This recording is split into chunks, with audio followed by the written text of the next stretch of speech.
Okay. So we'll get on with the meeting.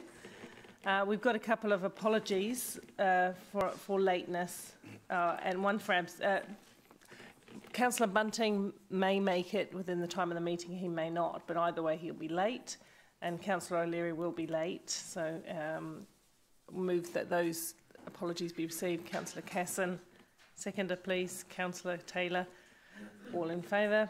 Opposed, carried. And just noting that there's already approved leaves of absence for Councillors Yong and Councillor Pascoe. So I don't need to move those. Just a general warm welcome to everyone in the public gallery who are going to share with us some exciting... Sorry, thought there was something going on there. For the members of the public, thank you for coming and to talk to us. We look forward to your comments and attendance at the meeting. It's always good to see people come. And we'll move on now to confirmation of the agenda. There are no changes to the agenda, so we just need to move and second that. Oh, there are changes to the agenda. No, just in the sense that you're required to just note this. Oh, okay. Thank you. Sorry, just a procedural matter. As you're aware, Council, we received an additional report yesterday afternoon from the Clarence Street Theatre Trust. It's item 10 that was circulated, and just need to move that that be received. If we can, Councillor Henry, Councillor Casson, thank you all those in favour. Opposed, carried. Any declarations of interest? No, there being none, we'll move on, and now we'll move to the public forum and just make sure I get my order correct. So I have been told that Michelle, Connell and Jelly are here to speak with us. Yes? In relation to item 5 regarding balloons over Waikato. Welcome. Good morning. That looks interesting. I like parcels.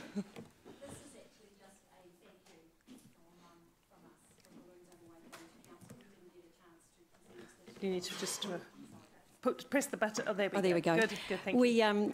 We didn't get a chance to present, obviously, this year to the Event Sponsorship Committee that we normally do, and I guess this was just a token of our appreciation, just something to enjoy for your morning tea. Wow. We couldn't do the event, obviously, without council support.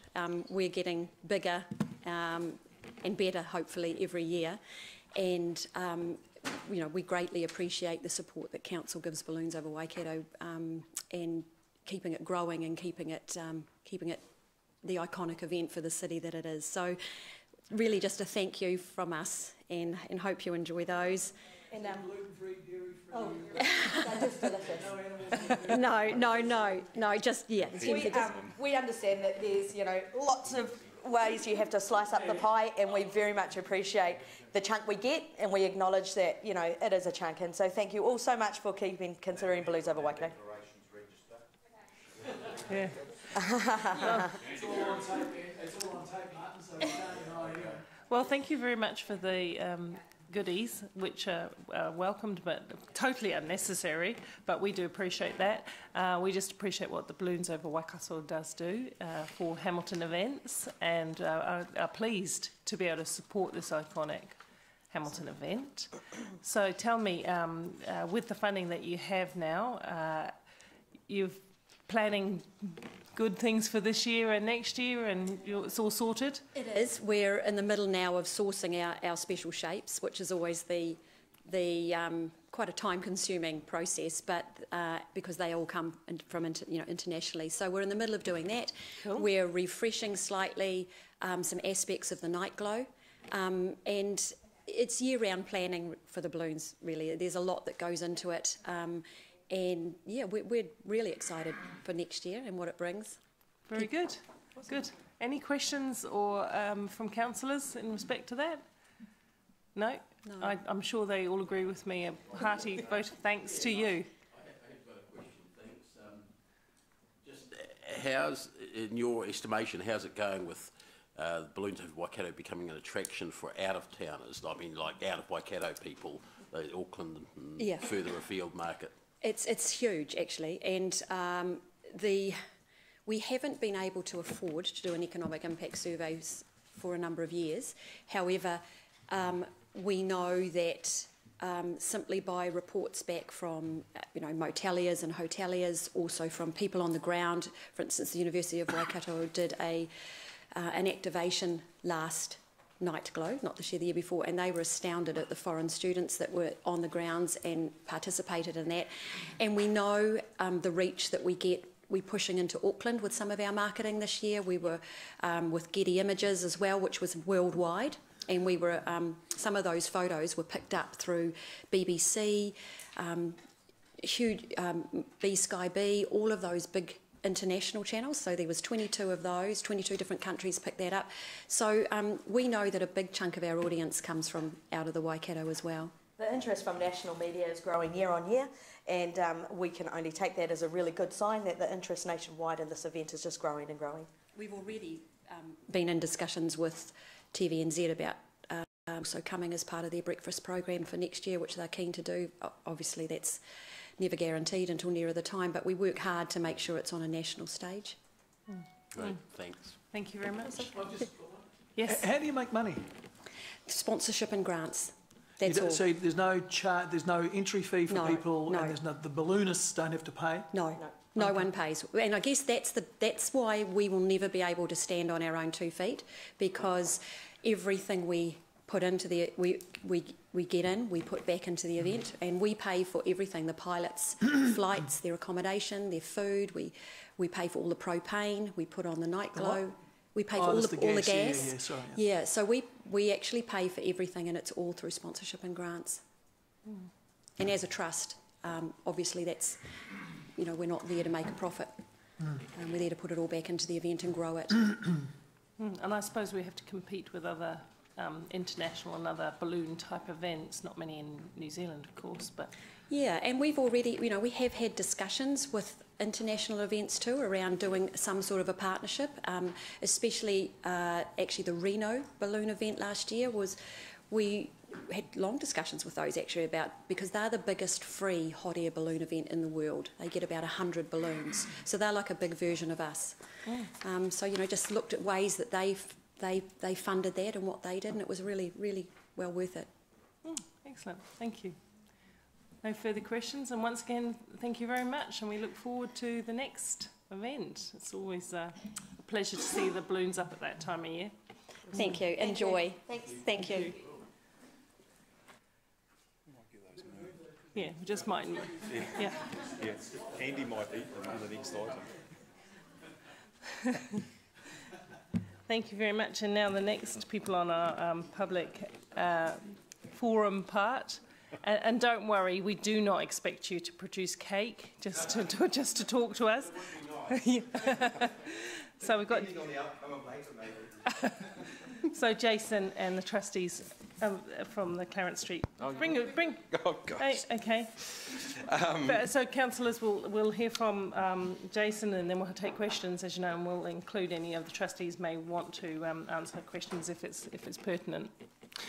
Your Worship and councillors, my name is Jason Wade and I am the General Manager of Clarence Street Theatre Trust. With me I have Sandra Braithwaite, Leanne Bedwell and Rachel Baum, who are trustees. Over the past 2 years, the Trust has taken Clarence Street Theatre from an underutilised, forgotten asset with a low occupancy to now well over 50%. Next year we aim to achieve 60% occupancy. Clarence Street Theatre is now more accessible to the community. We have schools back into the theatre that could previously not afford to. We have community and cultural groups using the theatre weekly, if not daily, and we have had over 80,000 people either through the doors or as users in the past 2 years. As not to compete with other venues, the Trust has subtly and quietly staged our own shows, done profit shares with touring productions and other small projects to contribute toward our funding goals and fundraising. As part of the Council's general gift of the theatre, we were set some key operational, financial and occupancy targets. We've exceeded all of these. We were given 12 months in which to complete all our earthquake strengthening work. In 12 months we were expected to complete fundraising, seismic assessment, design of strengthening works, consent of building works, completion of building works.